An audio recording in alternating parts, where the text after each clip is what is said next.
Day one of Baltimore Ravens training camp officially in the books. We recap everything that happened over the course of day one, including standouts, comments from coaches and players, and so much more come up next here on Locked On Ravens. You are Locked On Ravens, your daily Baltimore Ravens podcast, part of the Locked On Podcast Network, your team every day.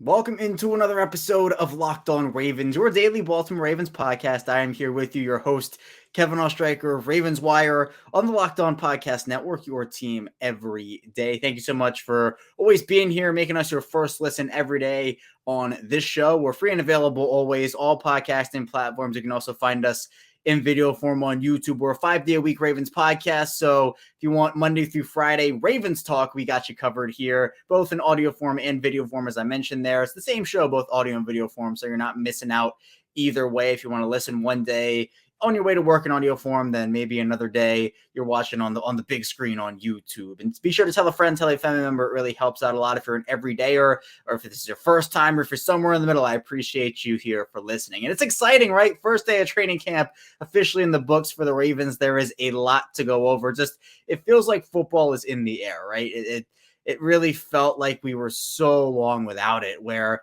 we had gotten, tastes of it with OTAs and mini camp and the draft and free agency and all that. But now I officially declare the offseason as over because we got football. We'll talk about just a recap, an overall recap of what happened during day one, the vibes of training camp, what we saw there. We'll also then get into the early standouts of training camp and actually what went on, who stood out, what plays were made. And then finally, we'll talk about expectations for the Ravens throughout the rest of training camp, for season expectations, and also what John Harbaugh had to say, Lamar Jackson had to say as well. So a jam-packed episode. Let's dive into it. A recap. Again, football's in the air. It's exciting, and that definitely was the vibe it felt like at the Under Armour Performance Center first day. It was almost like first day of camp, right? Like, grown-up version. It's not like you're going to a kid's camp or anything. But for Baltimore, it's exciting because there are so many new additions. Well, I wouldn't say so many. There are a lot, but to me, it was really telling, the vibes. And I've said this all offseason. It just felt like the vibes have been different around this team. Lamar Jackson said as much after practice yesterday. But Odell Beckham comes in, and this is a guy who has an aura, right? He has a following. He essentially is a celebrity. Lamar Jackson is kind of that same ilk a little bit, like huge followings. But Odell is just massive. He, I believe, is the most followed player on Instagram throughout the entire NFL. He comes out and people are screaming. Like, you hear in all the videos, people are screaming and, OBJ.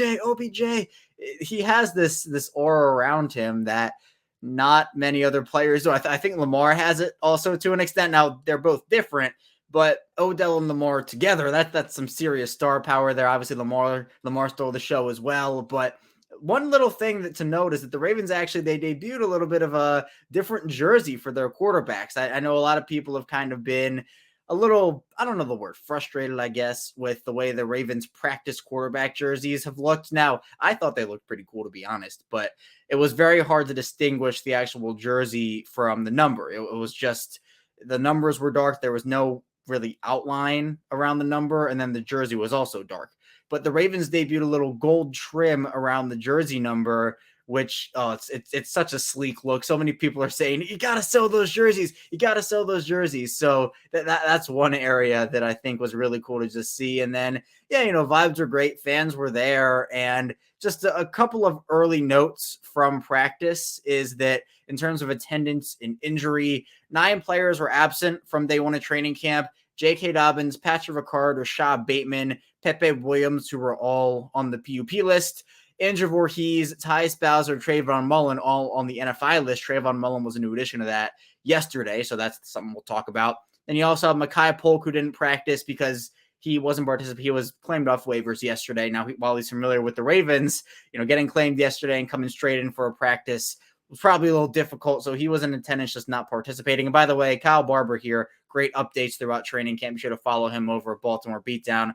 Brandon Kipper did not participate. We later found out he was waived. The Ravens made a couple moves official, and in order to actually bring in Arthur Millette to the roster, they had to waive someone, and Brandon Kipper, the offensive lineman, was that guy. So 9 players overall not in attendance. And then in terms of injuries from practice, Jordan Swan seemed to be the only guy who got injured or got dinged up as he walked off the field and did not return. But the new additions, Melvin Gordon, Tyler Ott, Arthur Millette, all participated in practice. So that's a good sign. I have to look up their jersey numbers. Actually, I'm going to do that while I'm talking here, because, it's always fun to tweet out the jersey numbers and say, oh, well, these guys, remember when Roquan Smith came in and had the number 18 and everyone was like, what, that's crazy. Or when, there was the whole jersey debate over Odell Beckham, if he was going to get 3 or not. All right, I'm looking now. Melvin Gordon's wearing 33. Ravens legend Devonta Freeman. Tune in for Friday's show, for tomorrow's show. I'm going to have a field day about that one with Q. What's Arthur Millette wearing? Arthur Millette is not assigned a jersey number at this point, and Tyler Ott is number 49. So the biggest breaking news out of that is Melvin Gordon's 33. But back to training camp, it's good that no other player got injured. Obviously, Nick Moore didn't participate. That's a blow. Tyler Ott does come in, but still unfortunate to lose Nick Moore like that. And we'll talk more about what Lamar had to say and John Harbaugh had to say in the final part of the show. But Zay Flowers, by the way, has a new nickname. His name is Joystick, according to Roquan Smith. And part of the reason for that is because a preview of the second segment is Zay Flowers caught a pass, turned on the afterburners to the edge. He actually beat Roquan Smith, and Smith actually stumbled. And, for Roquan Smith, he's not a guy who stumbles like that, right? He is one of the best linebackers in this league, as solid as they come. And I'm going to talk about this later. I might even put it on Twitter if I'm feeling spicy. By the way, not just Twitter. I'm starting back up Instagram. I'm starting back up Facebook next week. So be sure to throw me a follow over there if you want more Ravens content. Chaos Striker 34 is it on Instagram, and it's just my name on Facebook. But I might put it on Twitter. I believe that within within the next 3 years, within the next 3 seasons, Zay Flowers will be regarded as the best route runner in the NFL. That's my big bold prediction, and I think it has a real shot to be true, right? Zay Flowers, I think, has a shot to win Offensive Rookie of the Year this year. He had a great day at training camp by all accounts. Him and Lamar Jackson showed some rapport. Odell Beckham Jr. also made a couple of really nice catches, and we saw that he was actually on the play of the day. And we'll talk more about the early standouts in the second part of the show, but it's just nice to see that there wasn't really a lot of negative, right? Sometimes it's, a quarterback struggled, or there was a guy that didn't block well, or there were drops here and there. Felt like it was a really solid day for the offense and a really solid day for the defense. There wasn't one area that felt too they're far behind, and it's the first day, so I wouldn't have been shocked if that was the case. But to me, it just felt like this was almost as good as you can ask for a day one of training camp. Everybody, it's the not even jitters, but just getting them out now in training camp. Don't want to have any mistakes come out in the regular season. And one really interesting key point, and again, we'll talk about what Lamar had to say in the final part of the show, but Lamar Jackson was not wearing the offensive wristband, the play caller wristband, because Todd Monken wants him to call it and haul it, as Lamar Jackson said. He has to learn the terminology of the offense, learn it without using the wristband, because Monken said that he wants to call it and haul it. That's what it's been so far, which is a really good approach. And honestly, I like that approach, because I don't know that Lamar's going to be without it for the season, but for right now, the beginning of training camp, he doesn't know the playbook. It might get longer throughout the process. So, even the playbook itself might get longer. So we'll see how that works out, but a really interesting tidbit there from Lamar. But coming up in the second part of the show, we'll get into some juiciness. We'll be talking about the actual plays that happen in training camp, the standouts based off of what happened, and much more. So be sure to stay tuned. Plenty to talk about on Locked On Ravens. But first, this episode is brought to you by eBay Motors. And again, I'm a really big fantasy guy. I'm actually going to do the Locked On Ravens Fantasy Leagues. I've talked about them in previous reads here and obviously throughout different shows, but we'll be kicking those off soon. So be sure to look out on Twitter. I'll be putting out an invite where you can, DM me or comment below, and we'll figure out how to get you into one of those leagues. But our partners over at eBay Motors, they've teamed up with Locked On Fantasy Football host Benny Iyer to bring you some of the best fantasy picks each week, all season long. So whether you're going to prep for a Locked On Ravens draft or scouting the waiver wire after a draft, every week we're going to be providing you with the players that are guaranteed to fit on your roster. So a draft prep underway for the upcoming season. Let's see who Vinny has picked out for us on this week's eBay Guaranteed Fit fantasy picks of the week. And let's go with a couple of running backs. We talk about Jonathan Taylor here and Nick Chubb. Now, I know the running back position is not in the best state right now, but if you're looking to make a smooth turn in fantasy football snake drafts with the last pick in the first round, the first pick in the second round, some people really like that, others not so much. You'll be guaranteed to have a winning 1-2 punch of workhorse power in your backfield when taking Taylor from the Colts and obviously Chubb from the Browns back-to-back. Taylor's a perfect rebound candidate and a more run-friendly overall offense in Indianapolis, while Chubb is also set up to dominate with a more of a combined workload over there in Cleveland. And Vinny Iyer from Locked On Fantasy Football is going to help you win your fantasy championship at eBay Motors. Knows the championship team is about each player being a perfect fit. That's the same with your vehicle. With eBay Guaranteed Fit and over 122 million parts and accessories for your vehicle right at your fingertips, you can make sure your ride stays running smoothly. They have air filters, brakes, batteries, taillights, alternators, you name it, shock struts. eBay Motors has it, and they'll make sure it's the right fit for your car because eBay Guaranteed Fit helps you understand exactly what part you need for a vehicle the first time. So go forth, switch gears, crank the AC, and say goodbye to sweating if your ride needs a little fixing up, because now you know you'll always be set up for success from the get-go. With eBay Guaranteed Fit, everything your vehicle is calling for is just a click away. For the parts and accessories that fit your vehicle, look for the green check. Get the right parts, the right fit, and the right prices at ebaymotors.com. Let's ride. eBay Guaranteed Fit, only available to U.S. customers. Eligible items, only exclusions apply. We're back. Our second segment of Locked On Ravens. Kevin Oestreicher still here with you, breaking down everything from day one of Ravens training camp. And let's get into the juiciness here. We'll talk about plays that happened, players that stood out, and a lot more. So on this day of training camp, I think there were, again, a lot of positives to take away from everything that happened, especially when it comes to the offense. Lamar Jackson, Jonas Schaefer, Kyle Barber, Jess Rubeck, all the guys who were there said that, first of all, do great work. But Jonas saying Lamar was very accurate and quick to throw, and he did have an interception. It was into double coverage. Kyle Hamilton and I think Rack Yassin were in the area. Hamilton actually came down with it. He says Zay Flowers was super active underneath, and he probably led the team overall in catches. And then defensively, Kyle Hamilton had a pick, and Odafe Owe had a would-be sack. So great to hear about Odafe Owe there. And then Odell Beckham Jr. went over Rack Yassin for a big catch. That was the play of the day where Zay Flowers, if you've seen the rep, it's on my Twitter. I know a couple other people have posted it as well, where Zay Flowers cuts underneath. It was an incredible route. And then Odell Beckham kind of flashed his hands and went over Rack Yassin for a big catch there. And Jonas also says that the tempo was as fast as it's ever been between plays in the Lamar era. And that's that's a big thing for me. I was so adamant last year and even years prior to that, I just wanted the Ravens to use tempo more, just figure out how to get up tempo. And it feels like the Ravens are making that a huge, huge point here for training camp. Jonas said that Lamar Jackson unofficially was 19 for 23 in team drills, completing 13 of 16 attempts and 11 on 11 work, and all but 1 of 7 throws and 7 on 7 work. Jackson started practice by going 15 of 16, Jonas said. So that's great. He also completed passes to 8 targets. Wide receiver Zay Flowers had 6. Tight end Mark Andrews with 4. Wide receiver James Prochet with 3. Odell Beckham Jr. with 2. Nelson Aguilar, Isaiah Likely, Gus Edwards, Justice Hill with 1. And that's big. Jonas saying every play that Lamar actually targeted caught at least 1 pass. So if Lamar went 19 of 23 and Zay Flowers caught 6 passes, I think Jonas said this, Zay Flowers caught more passes than Lamar had incompletions, which is great. He actually beat Marlon Humphrey for an out route for another completion. And then Jonas said most of the work came on short and intermediate routes and wasn't targeted on any of the shot plays downfield, but he was targeted on those regularly at Boston College. So we'll figure out what that would be. And I mentioned the Roquan Smith Zay Flowers incident, I guess. I wish there was tape of it to see if it was the Lamar LJ Fort clip. That's another. I'm gonna tweet that too. The Lamar LJ Fort clip. I know it's doing LJ Fort so dirty. I'm so sorry, LJ. But the Zay Flowers Roquan Smith type deal. And Charlie Kohler had a nice 20-yard catch downfield from Josh Johnson. Jonas said James Prochet ended up having, we know James Prochet is a training camp standout, but he had a great day at training camp yesterday. Shamar Bridges had a couple of drops, unfortunately, so that's not boding too well for him.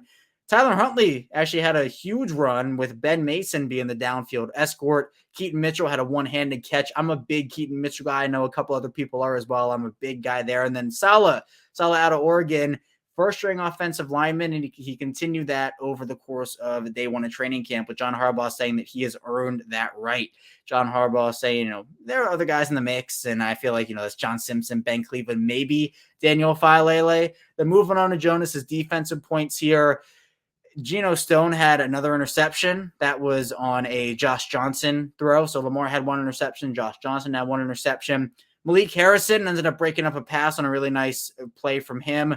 Morgan Moses was beat for a would-be sack. That's the one we talked about from Odafe Owe there. And the defense seemed to be in pretty good position. We heard, I forget, it might have been Marlon Humphrey, maybe it was Mark Andrews, but we heard, players talk about how you want to have some trick plays in there. And Monken did test the defense out with some reverses, misdirections, but Baltimore's defense was in good position there.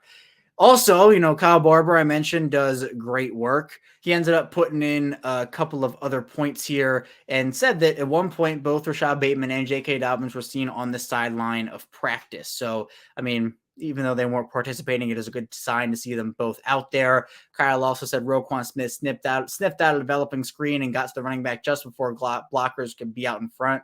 That's big as well. And also said that James Prochet dropped his first pass, but also then went on to catch 4 or more passes the rest of practice. So it was interesting because of the fact that, Marlon Humphrey had a bit of a quiet day. He had, I think, the one pass or maybe even none. I think, the one that we heard where Zay Flowers beat Marlon Humphrey, the Ravens were throwing away from him, much like teams do over the course of the season. They don't want to test Marlon Humphrey, especially after the year that Humphrey had last year, which is crazy. He was ranked, 92nd on the top 100 list. Now that list is from the previous season. So it's the rankings heading into this year.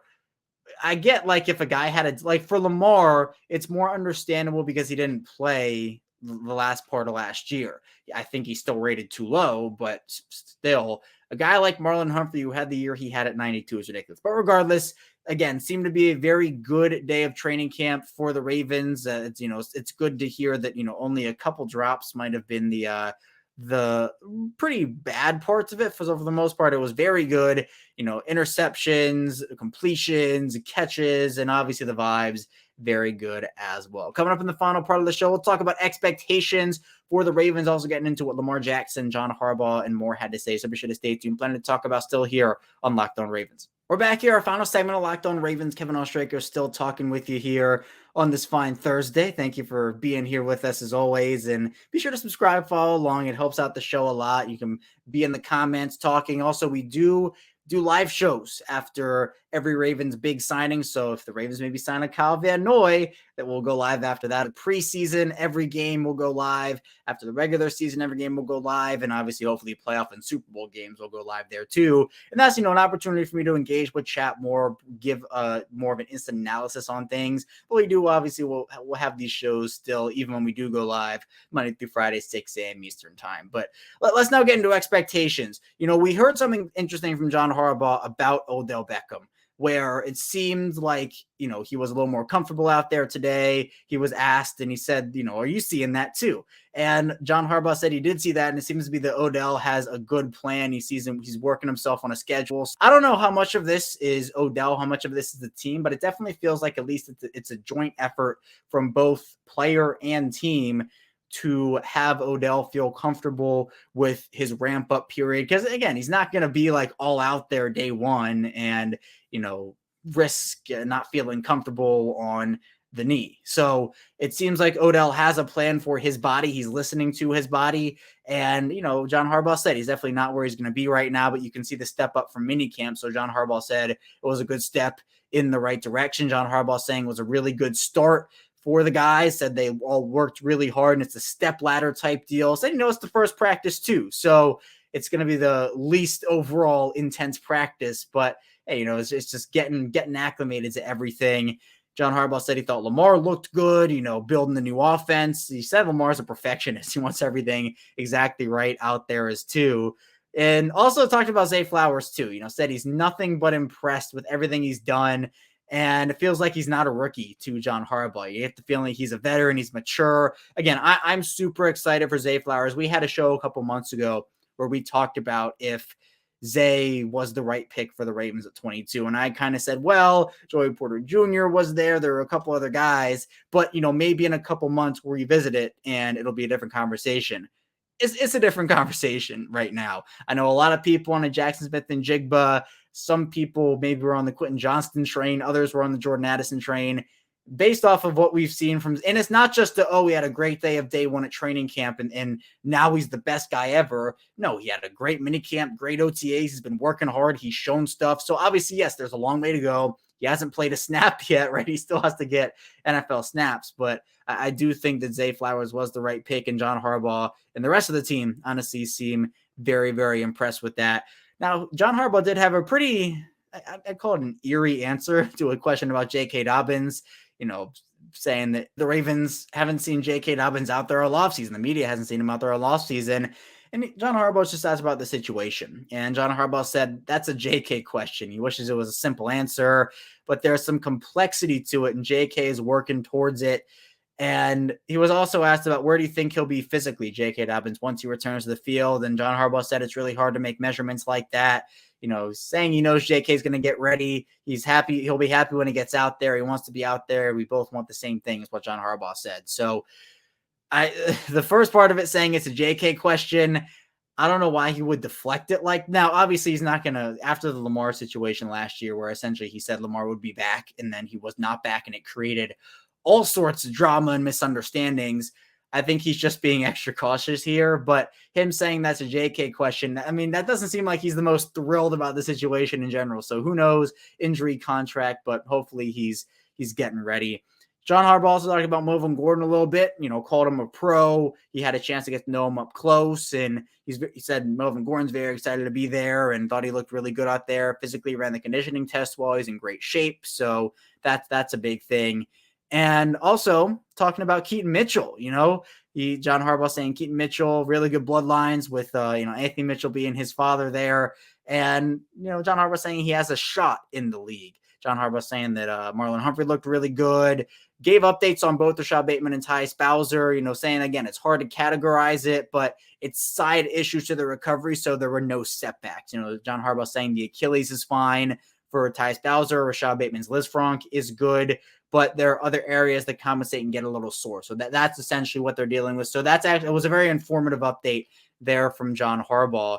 And we'll talk about that more with Q tomorrow, who has an expertise in recovery and getting back to form there.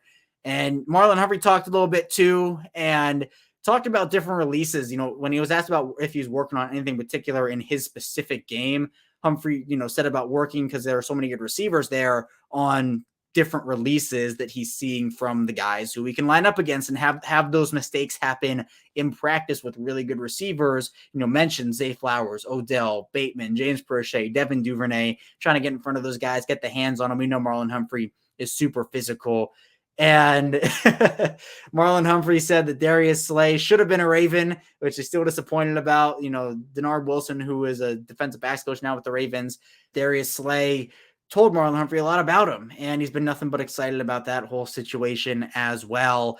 And he thinks the team can offer a lot more this year. That he says there are not many holes, might be a couple of cracks, but there are not any holes in the things that the team can do as well. And he also said that there's been a change in Marcus Williams, a lot more vocal this year. And, I think that happens when you've been familiar with the team for a season. This is Marcus Williams in his second season. Kyle Hamilton as well, he'll get going. That's what Marlon Humphrey was saying. So really excited there. Then obviously Lamar, year 6, he feels young, even though he's not old, but he feels more experienced for Lamar. And also said that feels like it's a slow ramp up with the offense, and he's really excited for guys like Zay and Odell Beckham. That's where the whole joystick conversation came up with Zay Flowers' new nickname. So Joystick Flowers is the new name there. And when asked a little bit about the offensive system, saying, he had to study, saying them in his mind, turning the page, saying the play, then going back to see if he's right, learning the routes to plays, and also was asked about if everything feels more simplified than last year. And, he said the offensive system under Greg Roman was simple. So he wouldn't necessarily say that it's more simplified this year. You just have to learn it and make it simple. It says the connection with him and Odell, says it feels great. He's a household name. And, you see that he's built his name on his own out there today. And hasn't said that, he's talked to J.K. Dobbins about his situation, but knows J.K. Dobbins is going to, quote, work his tail off. And Lamar can't wait for J.K. to be there as well. And, when asked about the different role, if his role this year is going to allow him to call more audibles and make changes at the line, Lamar is really excited about that. He said, yeah, it's pretty much what Todd Monken has us doing right now, Coach Monken. And if he sees it, you can make the audible. If he's right, if he's wrong, you can do that and talk about it after the play. You can talk about it in the meeting rooms. But, he says that essentially he feels like they're going to be right 9 times out of 10 with how Monken has been coaching them. So, yeah, it's super exciting. Expectations moving forward for the Ravens here.